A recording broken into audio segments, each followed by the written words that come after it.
नमस्कार, स्वागत है आपका सागर कोचिंग सेंटर भगवानपुर में। मैं हूं श्रवण कुमार सागर। आज के इस वीडियो में हम आपको बताने वाले हैं बिहार में राष्ट्रीय आयसोमेधा छात्रवृत्ति परीक्षा यानी एनएमएस एग्जाम 2024 का फॉर्म आप कैसे भर सकते हैं। तो इस वीडियो में हम आपको पूरा प्रोसेस बताने वाले हैं। तो आपसे रिक्वेस्ट होगा कि आप पहले इस वीडियो को पूरा देखें, समझें और उसके बाद ही अप्लाई करें। तो चलिए आज के वीडियो को शुरू करते हैं। तो फॉर्म भरने का 5 स्टेप होगा। पहला स्टेप होगा ऑफिशियल वेबसाइट पर जाना, दूसरा स्टेप है फॉर्म भरना और तीसरा स्टेप में है डॉक्यूमेंट्स अपलोड करना और चौथा स्टेप में होगा सबमिट करना और पांचवा स्टेप में होता है वेरिफिकेशन करना। तो सभी स्टेप को चलिए जानते हैं। तो सबसे पहला स्टेप है कि वेबसाइट पर जाना। तो देख सकते हैं ये ऑफिशियल वेबसाइट है, इसी वेबसाइट पर आपका फॉर्म भरा जाएगा। तो यहाँ पर देख सकते हैं, यहाँ पे नोटिस बोर्ड दिया गया है। तो यहाँ पर आप देख सकते हैं कि फॉर्म आपको भरने के लिए यहाँ पर जाना होगा। यहाँ देख सकते हैं कैंडिडेट रजिस्ट्रेशन एंड लॉगिन दिया गया है। तो इस पर क्लिक करके फॉर्म भरना है। तो सबसे पहले इस वेबसाइट पे हम कैसे पहुँचेंगे, चलिए इसके बारे में जानते हैं। तो आपको पता है कि आपके स्कूल का रजिस्ट्रेशन ज़रूरी है एनएमएस की वेबसाइट पर, तभी आप फॉर्म भर सकते हैं। तो आप इस वेबसाइट पे जाके चेक भी कर सकते हैं कि आपका स्कूल का रजिस्ट्रेशन हुआ है कि नहीं हुआ है। तो यहाँ पर देखिए लिस्ट दिया हुआ है। तो यहाँ से आप लिस्ट डाउनलोड कर सकते हैं अपने स्कूल का और देख सकते हैं इसमें आपका नाम है कि नहीं। तो आपको जानकारी के लिए बता दें कि अगर आपके स्कूल से कभी भी कोई विद्यार्थी एनएमएस एग्ज़ाम का फॉर्म भरा है तो इसका मतलब है कि आपका स्कूल का रजिस्ट्रेशन ऑलरेडी हो चुका है। तो उस स्कूल को दोबारा रजिस्ट्रेशन की आवश्यकता नहीं है। लेकिन अगर आपके स्कूल से कभी भी कोई विद्यार्थी एनएमएस के लिए फॉर्म नहीं भरा है तो आपके स्कूल को रजिस्ट्रेशन करना होगा। तो इसके लिए हेड सर से आपको बात करना होगा और वे आपके स्कूल का रजिस्ट्रेशन कर देंगे, उसके बाद ही आप फॉर्म भर पाएंगे। तो चलिए यहाँ से आप देख भी सकते हैं कि आपके स्कूल का रजिस्ट्रेशन हुआ है कि नहीं, यहाँ से डाउनलोड करके। तो फॉर्म भरने के लिए आपको इसी वेबसाइट पर आना है और यहाँ पे कैंडिडेट रजिस्ट्रेशन एंड लॉगिन पर क्लिक करना है। तो चलिए देखते हैं कि आपको इस वेबसाइट पे आना कैसे है। एक और बात आपको बता देना चाहते हैं कि एनएमएस का फॉर्म बिहार में आप मोबाइल से नहीं भर सकते हैं। बहुत विद्यार्थी मोबाइल से भरने का कोशिश कर रहे हैं और वेबसाइट नहीं खुल रहा है। तो आपको बता दें कि इसमें जो है मोबाइल से आप फॉर्म नहीं भर सकते हैं। तो इसलिए आपको किसी कंप्यूटर वाले के पास जाना होगा या लैपटॉप वाले के पास जाना होगा और वहां जा कर के ही आपको अप्लाई करना होगा। आप मोबाइल से नहीं भर पाएंगे। तो चलिए अब जानते हैं कि कैसे आपको ऑफिशियल वेबसाइट पर जाना है। अगर आप एनएमएस एग्ज़ाम की तैयारी कर रहे हैं तो चैनल को सब्सक्राइब भी कर लीजिएगा। बिहार में एनएमएस का फॉर्म भरने के लिए आपको जाना है गूगल में और आपको टाइप करना है इस तरह से SCERT बिहार, ठीक है। ये लिख करके आपको सर्च करना है। चलिए हम सर्च करते हैं। तो जैसे सर्च करेंगे इस तरह से आपके पास एक वेबसाइट आएगा। तो इस वाले वेबसाइट को आपको ओपन कर लेना है। चलिए इसको हम ओपन करते हैं। जैसे ही ओपन करते हैं आप आ जाएंगे ऑफिशियल वेबसाइट पे। यहाँ पे आप देख सकते हैं, यहाँ पे आप नोटिफिकेशन यहाँ से क्लिक करके इस पर जैसे ही क्लिक करेंगे नोटिफिकेशन डाउनलोड हो जाएगा। लेकिन यहाँ से फॉर्म नहीं भराएगा। तो फॉर्म भरने के लिए आपको कहाँ जाना है, तो थोड़ा सा आप वेट करेंगे, इसी में आपको लिंक मिलेगा। तो चलिए हम वेट करते हैं। देखिए यहाँ पर आपको एनएमएस का एक लिंक मिल रहा है। तो आपको इसी वाले लिंक पर क्लिक कर देना है, ठीक है। तीसरा वाला लिंक पर क्लिक कर दिए। जैसे ही क्लिक करेंगे आप पहुँच जाएंगे ऑफिशियल वेबसाइट पे। लेकिन आपको बता चुके हैं आप मोबाइल से फॉर्म नहीं भर सकते हैं। बाकी चीज़ आप यहाँ देख सकते हैं मोबाइल से, ठीक है। तो यहाँ पर देखिए सारा कुछ दिया गया है। तो यहाँ पर आपको अगर आप लैपटॉप में या कंप्यूटर में इस तरह से आएंगे वेबसाइट पे तो यहाँ पे आपको देखिए कैंडिडेट रजिस्ट्रेशन एंड लॉगिन है, इस पर क्लिक करके फॉर्म भरना है। तो चलिए अब देखते हैं स्टेप बाय स्टेप कि आपको कैसे कैसे क्या क्या भरना है। ऑफिशियल वेबसाइट पर आने के बाद आपको इस तरह से यहाँ पे कैंडिडेट रजिस्ट्रेशन एंड लॉगिन वाला ऑप्शन मिलेगा। तो आपको इस पर क्लिक करना है, ठीक है। तो यहाँ पर हम क्लिक करते हैं। जैसे ही आप इस पर क्लिक करते हैं अब आपके सामने इस तरह का इंटरफेस आएगा, ठीक है। यहाँ पे आप देख सकते हैं इस तरह से आ जाएगा आपको इंटर लॉगिन आईडी और इंटर पासवर्ड। तो आपके पास अगर ऑनलाइन नहीं किए हैं तो इंटर लॉगिन आईडी और पासवर्ड आपको बनाना होगा। तो बनाएंगे कैसे, इसके लिए आपको यहाँ पे देखिए यहाँ दिया गया है new user click here to register. तो यहाँ पे इस वाले ऑप्शन पे क्लिक करना है, ठीक है। जैसे आप इस पर क्लिक करते हैं अब आपके सामने इस तरह से इंटरफेस आएगा। यहाँ पे आप देख सकते हैं इस तरह से आ जाएगा। तो यहाँ पे देखिए नेम ऑफ एग्जामिनेशन ये ऑलरेडी सेलेक्ट है और उसके बाद देखिए यहाँ कैंडिडेट नेम। तो यहाँ पे आपको विद्यार्थी का नाम भरना है, वही नाम भरना है जो स्कूल में नाम है, स्पेलिंग सहित वही भरना है जो स्कूल में है।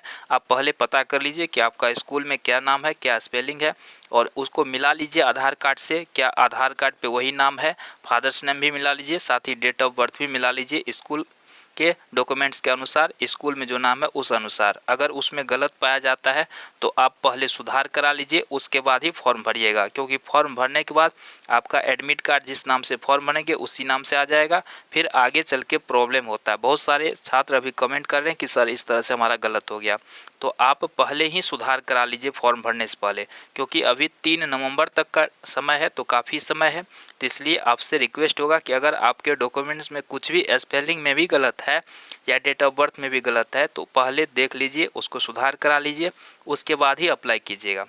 तो यहाँ पे आपको कैंडिडेट नेम भरना है, यहाँ पे कैपिटल लेटर में भरिएगा सभी अक्षर। उसके बाद यहाँ डेट ऑफ बर्थ जो है आपको सेलेक्ट करना है, ठीक है। और उसके बाद देखिए यहाँ जेंडर मेल या फीमेल, ठीक है, लड़का या लड़की, तो वो सेलेक्ट कर लीजिएगा। उसके बाद देखिए यहाँ कास्ट कैटेगरी जो भी आपका OBC बी, उसके बाद जो है SC ST जनरल जो भी आप सेलेक्ट कर लीजिएगा। यहाँ पे आपको बता दें कि अगर आप जनरल कैटेगरी से आते हैं तो आपको जाति प्रमाण पत्र नहीं लगेगा, बाकी अदर कैटेगरी में जाति प्रमाण पत्र ज़रूरी है। तो उसके बाद देखिए यहाँ पे क्या है, अपलोड ऑफ कास्ट सर्टिफिकेट, ठीक है। तो यह जाति प्रमाण पत्र यहाँ पे आपको अपलोड करना है। उसके बाद यहाँ पे क्या है, चलिए उसके बाद यहाँ पे जाति का जो कास्ट कैटेगरी है वो भर लीजिएगा, जैसे इसमें ABC भरा है। उसके बाद स्टेट, ठीक है, और उसके बाद जो है किस कम्युनिटी से आते हैं, कास्ट का ही यहाँ कम्युनिटी भरना है। इस तरह से आप जो भी दिया गया है यहाँ पे तो वो सारा भर लीजिएगा, ठीक है। तो यहाँ पर विकलांग है कि नहीं ये आपको सेलेक्ट करना है, उसके लिए है। अगर नहीं है तो आपको उस सर्टिफिकेट नहीं लगेगा, ठीक है, जो विकलांग है उसके लिए ये है। तो ये सारा चीज़ यहाँ पे आपको ईमेल एड्रेस भरना है, फिर आपको मोबाइल नंबर भरना है। तो इतना सारा चीज़ भरने के बाद आपको सेंड OTP पर क्लिक करना है, ठीक है। तो ये काम मोबाइल से नहीं होगा, आप कंप्यूटर या लैपटॉप से कर सकते हैं। तो अगर आप स्टूडेंट हैं और देख रहे हैं तो आप किसी कंप्यूटर वाले के पास जाइए जिसको ऑनलाइन करने के लिए आता है, वहाँ पे भरवा लीजिए। अगर आप कंप्यूटर वाला है तो समझ लीजिए आपको क्या क्या भरना है। तो यहाँ पे सेंड OTP क्लिक करने के बाद इस तरह से आ जाएगा, ठीक है। और यहाँ पे आपको OTP डाल देना है, ठीक है। यहाँ मोबाइल नंबर डालने के बाद, ठीक है, यहाँ पे जो OTP आएगा वो डाल के यहाँ पे वेरीफाई कर देना है। देखिएगा सब कुछ सही भरे हैं तभी यहाँ पे वेरीफाई करना है। तो सब कुछ सही से भर के उसके बाद यहाँ वेरीफाई कर देना है। उसके करने के बाद जो है आपको इस तरह से आ जाएगा, ठीक है। और सारा कुछ अगर सही है तो यहाँ पे आपको सबमिट कर देना है। सबमिट करने के बाद जो है आपको इस तरह से आ जाएगा और यहाँ पे आप चलेंगे अगले पेज पर। यहाँ पे देखिए आपको लॉगिन ID और पासवर्ड मिल जाएगा, ठीक है। तो वहाँ शुरू में जो लॉगिन ID पासवर्ड डालना था यहाँ पे आपको वो मिल चुका है, लॉगिन ID और पासवर्ड। अब क्या करना है आगे देखिए, पहले आप पूरा वीडियो देखिए समझिए, उसके बाद ही अप्लाई कीजिएगा, ठीक है। तो यहाँ पे आपको लॉगिन ID और पासवर्ड मिल जाएगा। उसके बाद आपको क्या करना है देखिए, ठीक है। उसके बाद आप चाहे तो पासवर्ड यहाँ से चेंज भी कर सकते हैं, है ना। तो आप चाहे तो पासवर्ड चेंज कर सकते हैं, अगर आपको चेंज करना है तो चेंज कर लीजिए, नहीं करना है तो आगे बढ़ना है। तो यहाँ पे आपको लॉगिन ID और पासवर्ड मिल चुका है, इसको आपको डालना है, ठीक है। डालने के बाद यहाँ पे देखिए अब फिर से आपको फॉर्म भरने के लिए आएगा, फॉर्म आ जाएगा, ठीक है, पर्सनल डिटेल्स। तो इसमें आपको सारा कुछ भर लेना है, ठीक है। जो भी यहाँ जानकारी मांगी जाएगी तो आपको सही डॉक्यूमेंट्स देख करके जो भी आपके डॉक्यूमेंट्स में हो उस अनुसार आप यहाँ भर लीजिएगा, ठीक है। और उसके भरने के बाद जो है आगे बढ़ेंगे। यहाँ पे देखिए आपको एड्रेस भर लेना है, जो भी आपका एड्रेस हो, ठीक है। यहाँ पे स्टेट और यहाँ पे पिन कोड जो भी आपका हो भर लीजिएगा। उसके बाद यहाँ पे स्कूल डिस्ट्रिक्ट, तो आपका स्कूल किस ज़िला में वो सेलेक्ट करना है। उसके बाद किस ब्लॉक में वो सेलेक्ट करना है, स्कूल का नाम क्या है वो सेलेक्ट करना है, ठीक है। इस तरह से स्कूल का एड्रेस क्या है, स्कूल का पोस्ट ऑफिस आपको भरना होगा, स्कूल का पिन कोड भरना होगा, स्कूल का टाइप गवर्नमेंट है कि प्राइवेट है वो भरना होगा, ठीक है। गवर्नमेंट स्कूल के बच्चे भर सकते हैं, किस एरिया में आपका स्कूल है, ठीक है। तो ये सिलेक्ट करना है। आप अंग्रेजी में एग्ज़ाम देना चाहते हैं कि हिंदी में, यहाँ पे सिलेक्ट करना है। अगर आप इंग्लिश में दे देंगे तो आपका फिर इंग्लिश में तब क्वेश्चन रहेगा। तो आप वैसे इंग्लिश और हिंदी दोनों में क्वेश्चन रहता है, लेकिन आपको हिंदी ही सेलेक्ट करना है अगर आप हिंदी पढ़ते हैं तो। अगर आपका मर्जी है अंग्रेजी भी सेलेक्ट कर सकते हैं, लेकिन जो हिंदी का है तो हिंदी सेलेक्ट करेंगे।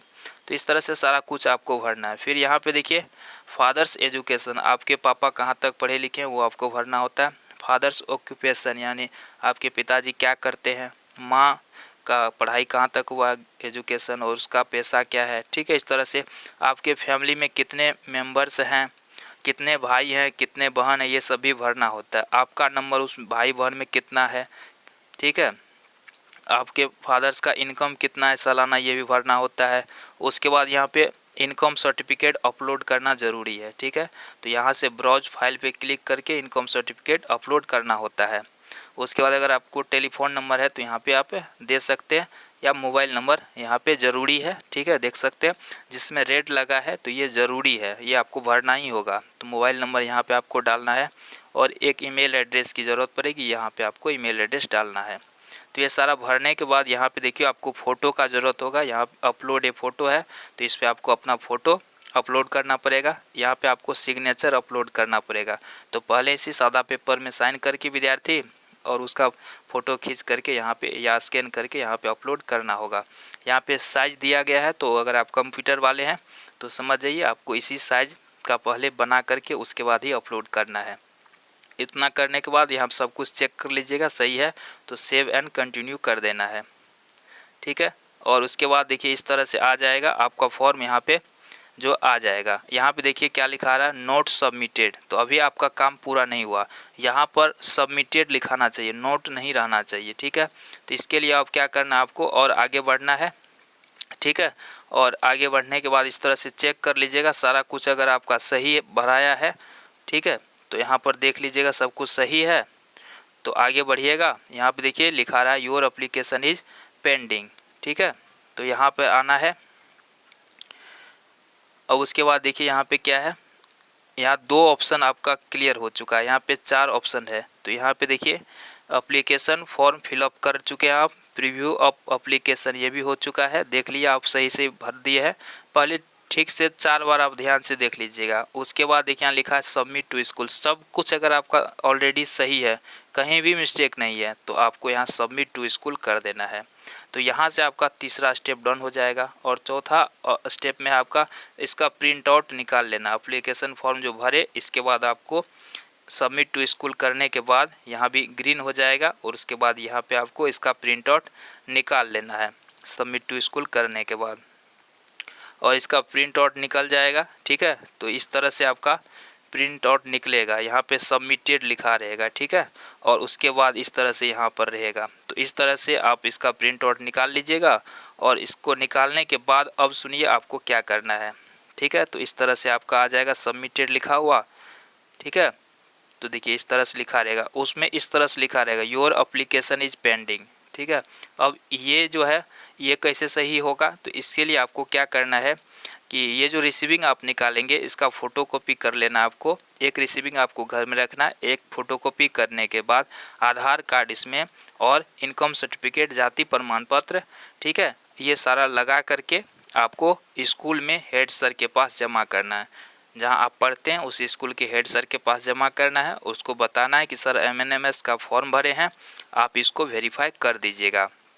ठीक है, तो वो जो है इसी वेबसाइट पर आके आपके फॉर्म को देखेंगे, सब कुछ सही पाया जाता है स्कूल के रिकॉर्ड के अनुसार, तो वो वेरीफाई कर देंगे और तब जा कर के आपका काम पूरा हो जाएगा। ठीक है, और आपका फॉर्म फिलअप हो जाएगा, सर वेरीफाई कर देंगे तो ये काम पूरा हो जाएगा। और उसके बाद जब एडमिट कार्ड जारी होगा तो आप एप्लीकेशन नंबर से और डेट ऑफ बर्थ यानी जो भी आप पासवर्ड रखे होंगे तो वो डाल करके अपना एडमिट कार्ड डाउनलोड कर सकते हैं। आपको बता दें कि 7 जनवरी 2024 को आपका एग्ज़ाम होने वाला है। ठीक है, तो लगभग इस वीडियो में हम आपको पूरी जानकारी दे दिए हैं, इसको आप समझ सकते हैं और फॉर्म भर सकते हैं। फिर भी कोई सवाल हो तो आप कमेंट करके हमसे पूछ सकते हैं। धन्यवाद।